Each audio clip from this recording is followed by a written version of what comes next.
अप्पी आमची कलेक्टर या मालिकेच्या पुढच्या भागात आपल्याला पाहायला भेटणार आहे की अप्पी, सरकार, सगळेजण, सगळं कदम कुटुंब एकत्र खूप खुश असतं. या निमित्ताने अप्पी सगळ्यांसाठी गोडधोडाचं जेवणसुद्धा बनवते. अर्जुन पण खूप खुश असतो.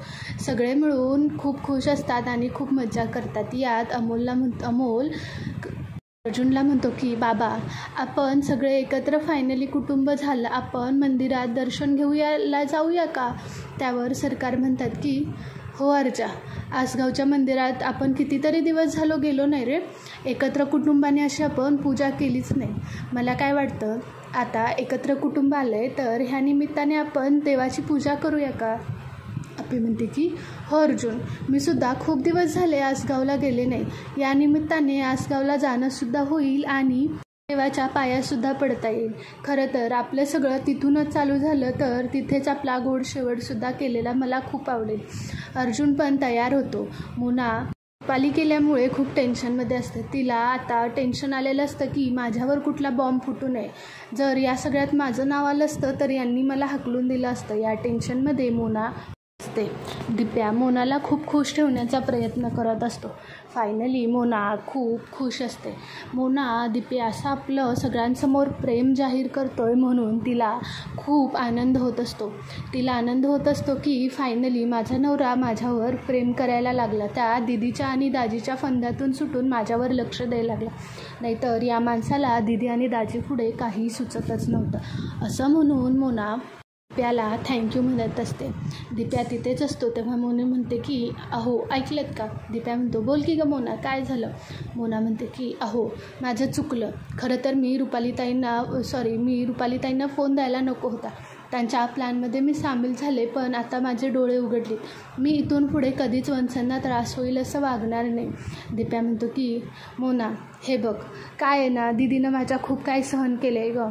7 वर्ष सगळ्या घरादारापासून लांब राहिली. मला फक्त एवढंच वाटतं की त्यांनी सगळ्यांनी एकत्र राहावं, बाकी काही नाही. मोना म्हणते की तुम्ही काळजी करू नका, इथून पुढे मी त्यांना त्रास होईल असं काहीसुद्धा वागणार नाही. दिप्या म्हणतो की मोना तू फक्त नीट वाग, बाकी तुझ्यासाठी चंद्रतारे मी सगळं तोडून आणेन, तुला प्रत्येक मार्गाने खुश ठेवेन, तू फक्त चांगली वाग, सगळ्यांशी प्रेमाने वाग, माझं एवढंच म्हणणं आहे. मोना म्हणते की ठीक आहे.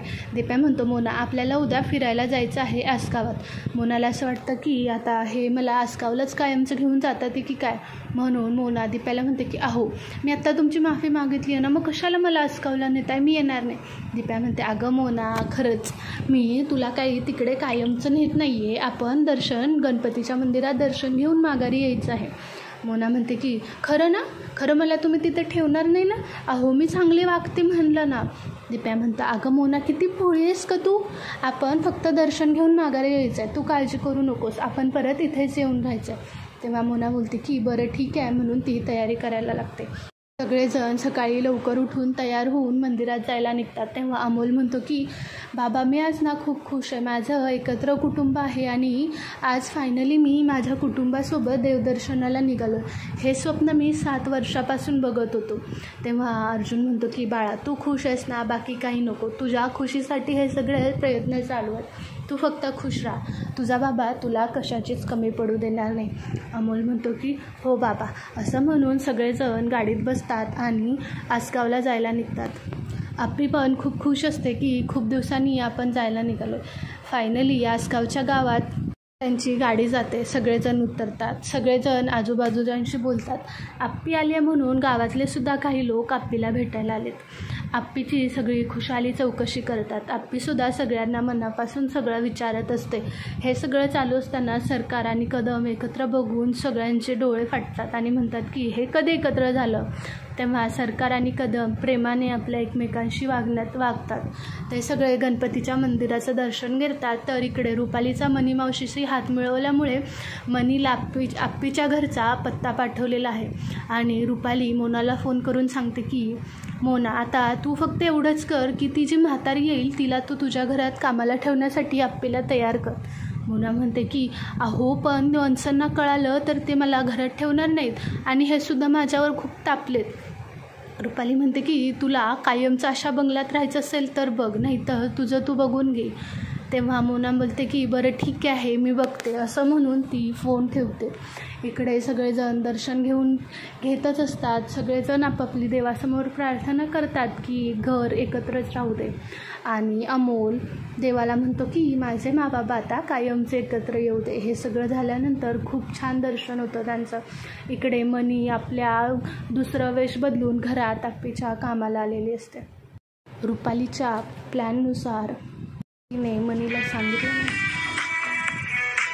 रुपालीने मनीला सांगितलेलं असतं की तुम्ही फक्त त्या घरात वेश बदलून कामासाठी जावा. आप्पी तुम्हाला ठेवून घेते कारण ती तशीही कामवाली बाई शोधत आहे. तुम्ही त्या घरात राहून फक्त लक्ष ठेवा आणि कधी बॉम्ब फोडायचा ते आपण बघूच. मनी म्हणते की रुपाली मी तुझा विश्वास ठेवते, पण जर काय झालं तर तुला मी सोडणार नाही. यावेळेस मी मोठा काहीतरी बॉम्ब टाकणार आहे यांच्यावर. यांच्याकडून खूप मला त्रास दिला आहे. यांच्यामुळे मी आणि माझा मुलगा रस्त्यावर आला. माझ्या मुलाची कायमची नोकरी गेली. ह्या आप्पीला मी कधीच सोडणार नाही, असं म्हणून मनी रुपालीला धमकी देत असते.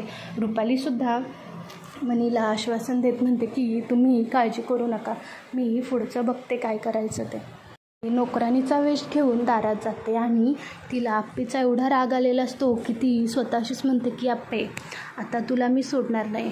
जुन्या जखमांचा बदला मी बघ कशी घेते, असं म्हणून ती तिथे मोठ्याने हसते आणि म्हणते की मला तर तू ओळखशीलच, तुझं आणि माझं खूप जुनं नातं आहे. हे बोलून ती मोठ्याने हसते आणि म्हणते की आप्पे तुझ्या सुखावर विष घालायला मी आली आहे. ती मोठ्याने म्हणत असते. तेव्हा ती म्हणते की आप्पे माझं तर तुला माहीतच आहे, नावाची आहे मनी, भल्यानं पाजेल पाणी. लक्षात ठेव आप्पे, नाही तुझ्या संसाराचा धूर गेला तर नावाची मनी नाही मी.